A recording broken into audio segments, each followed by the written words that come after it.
On essaie là ce week-end enfin on essaie pas, on aborde cette région, la région énergétique qui est appelée en sanskrit Anahata.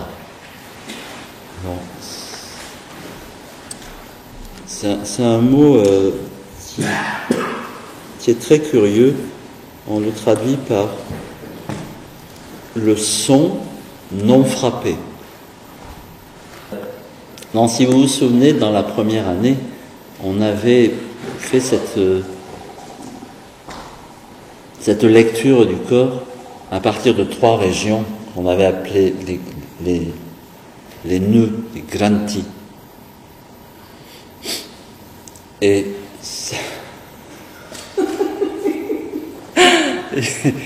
celle du milieu,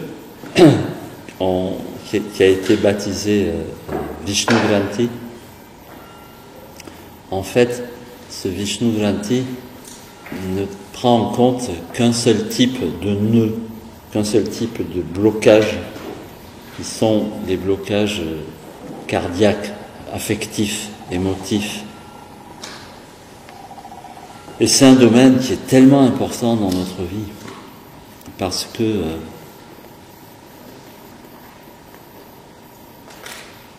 notre grande histoire dans la vie, on peut résumer notre vie à de l'amour, enfin à une recherche d'amour. Et alors bien sûr, il y a plein d'objets différents, on aime plein d'objets différents. Par objet, j'entends des personnes, des situations, des objets matériels aussi. Mais au fond, ce que l'on a, au fond de nous, c'est ce désir d'un amour qui serait un peu sans objet. C'est-à-dire un amour qui ne serait pas dépendant de quoi que ce soit.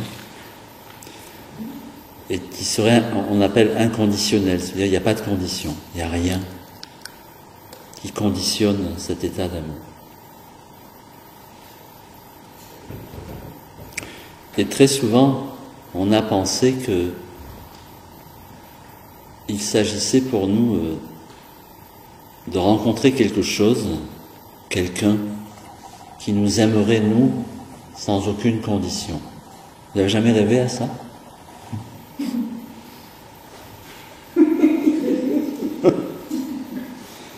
Apparemment, oui. Hein. Mais quand je dis qu'on a des rêves collectifs. Et vous avez dû aussi, de temps en temps, sortir du rêve, vous apercevoir que ça n'existait pas. Qu'à chaque fois que quelqu'un ou quelque chose vous aime, c'est sous condition. Tout le temps. Et alors on a inventé cette idée d'un machin, que certains ont appelé Dieu, qui nous aimerait sous condition, mais si on regarde de près, hein, et les religions ont mis des conditions, mais je ne parle pas des religions, je parle de cette idée d'être aimé sans condition.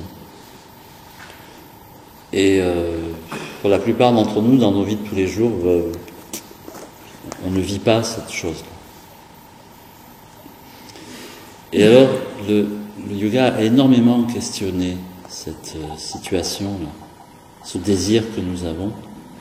On a trouvé une clé. On a trouvé une clé, qui est que nous ne pouvons pas être aimés sans condition. La seule éventualité, c'est nous d'aimer sans condition. C'est-à-dire que peut-être il y a cette possibilité que l'on puisse aimer sans condition. Mais ça implique de n'aimer personne, aucun objet en particulier. Ça implique d'aimer tout pareil. Parce que dès qu'il va y avoir un objet particulier, on va mettre des conditions. Vous comprenez ? Et c'est de là vient ce terme, le son non frappé. Parce que quand on dit du son non frappé, ça a à voir avec une vibration. Donc, quand on parle de anahat, en réalité on parle d'un état vibratoire.